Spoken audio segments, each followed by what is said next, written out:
We have a clown show going on in Congress right now, and it features none other than Dr. Anthony Fauci. The science behind what we all went through these past few years says that he's done nothing wrong, and that the reality is that he's the victim here, not the millions upon billions of people who have been misled through his policies. And I know that this entire thing is just going to piss us off because he's not going to be prosecuted by the DOJ, even though lawmakers will grill him and prove that he's a liar in Congress. However, these people don't really have the authority to prosecute Fauci, and we're now learning that a lot of the things that we were made to believe were not based on science. They were made up on the spot. Take social distancing, for example. Fauci doesn't remember where that 6 feet rule came from. He's not aware of any studies that can support that claim. The same can be said for masking, especially for kids. The issue that we now face is that these mandates have caused more harm than good. And when Fauci was confronted about this, well, he decided to throw someone else under the bus. He says that these policies didn't come from him. He's innocent if we're talking about mandates. He, Dr. Fauci, is pinning the blame on the CDC. I don't want to be casting stones at the distortions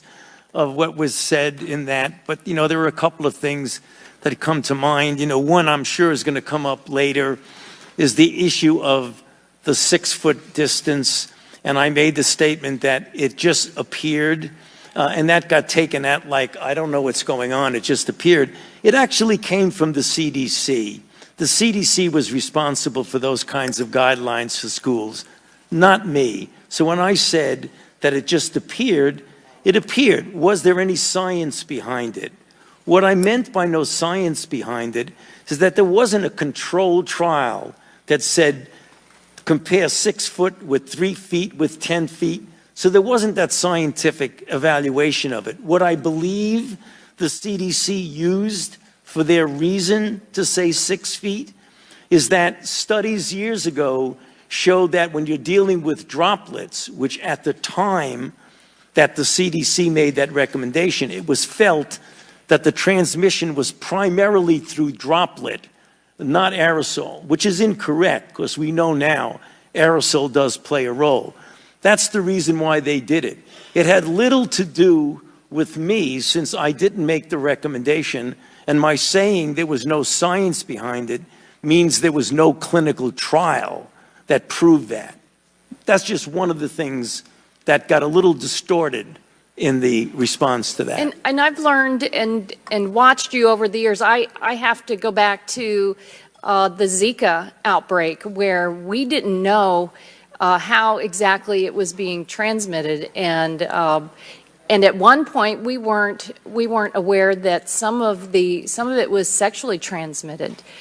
That's an example of why, with these public health threats, that you learn unfortunately as we go along. To be frank with you guys, there's a ton of audio bits from this hearing that I could use, but it was 3 hours long, so I'm just going to discuss some of the key points. But right out of the gate, you could see how Fauci is deferring the blame, how he's distancing himself from the situation because he knows he's in trouble. He knows that a lot of people are pissed, not just here at home, but around the world. Now, there's another part of this hearing where you can actually see that Fauci is visibly shaken. This is when he talks about the death threats that he receives because of what he did during the pandemic. He says that it's made him feel terrible because it now involves his family. And to be honest, sending death threats to anyone is extremely distasteful. It's not how things should work, especially here in our country. But the problem is that some of these victims lost loved ones. The health crisis took fathers, mothers, daughters, children, sons away from their families forever, which is exactly why critics of Fauci say that him lying to the American people isn't going to be forgiven by him choking up in Congress. And of course, the emails were brought up. You guys remember that, right? The deleted emails because they were avoiding FOIA requests. Fauci tried to distance himself from Dr. David Morenz,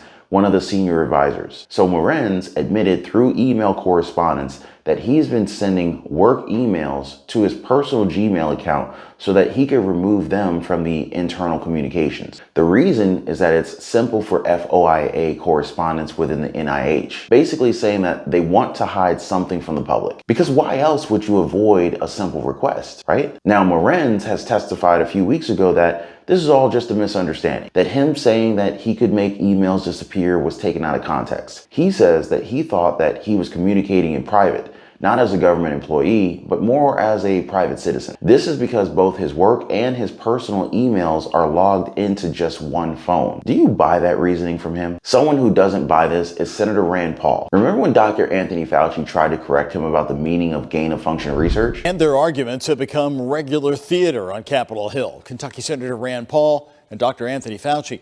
Today it came in this heated exchange over whether the National Institutes of Health funded controversial research Rand Paul claims could have contributed to the COVID pandemic. Dr. Fauci, knowing that it is a crime to lie to Congress, do you wish to retract your statement of May 11th where you claimed that the NIH never funded gain-of-function research in Wuhan? Senator Paul, I have never lied before the Congress, and I do not retract that statement. This paper that you are referring to was judged by qualified staff up and down the chain as not being gain of function. Let me finish. You take an animal virus and you increase its transmissibility to humans, right. You're saying that's not gain of function? Yeah, that is correct. And Senator Paul, you do not know what you are talking about, quite frankly. The Wuhan Institute of Virology has been under investigation since the beginning of the pandemic as scientists try to uncover the true origin of the coronavirus. Yeah, anyway, so Rand Paul, he's excited about this entire situation, probably because there's a bunch of smoking guns that are being shown to the public. Now, one of which is an email that says that they shouldn't worry about the FOIAs. In an email, Morenz was quoted as saying that he can either send stuff to Tony on his private Gmail or hand it to him at work or at his house. Tony here is Dr. Anthony Fauci, which begs the question, is this the NIH or is it the CIA? And that's exactly what Senator Paul said. And I want you guys to note that Fauci said in this hearing that he wasn't aware of Morenz's position and that he worked in a different building. Fauci was the director of the NIAID for almost 4 decades, but he says that the guy doesn't even report to him. Many find that hard to believe because Dr. David Morenz was a senior advisor to the director of the National Institute of Allergy and Infectious Diseases. But during these hearings, Fauci was reminded about who this guy was. When asked if it was within the NIH's policy to delete emails to avoid FOIA requests, Fauci answered that it is not. Actually, he said that all of these actions were inappropriate, but yet they happened under his watch. And the narrative now is that he's the victim. Who cares that people died, right? This is the message from the people that support the good doctor. They said that it's all a conspiracy theory and that the pandemic wasn't Fauci's fault, even though we know that they funded gain-of-function research in Wuhan, China. So instead of throwing all of these at Fauci, he should instead be treated like a hero for his job during the health crisis. Do you agree with that? Did Fauci do the best that he could during the last few years? Or is all of this just adding up to be one big shady and questionable situation? Now, many experts are wondering if Fauci's gonna get a trial soon, although it's unlikely that he sees justice for what he did. But stranger things have happened, so I'm gonna keep a close eye, a close watch on this one, guys. I'm gonna keep you guys informed of what's coming next. But before I go, just want to thank y'all for hitting the like button. Thanks so much for sharing this video and subscribing to the channel. And I will see you guys on the next video. Take care.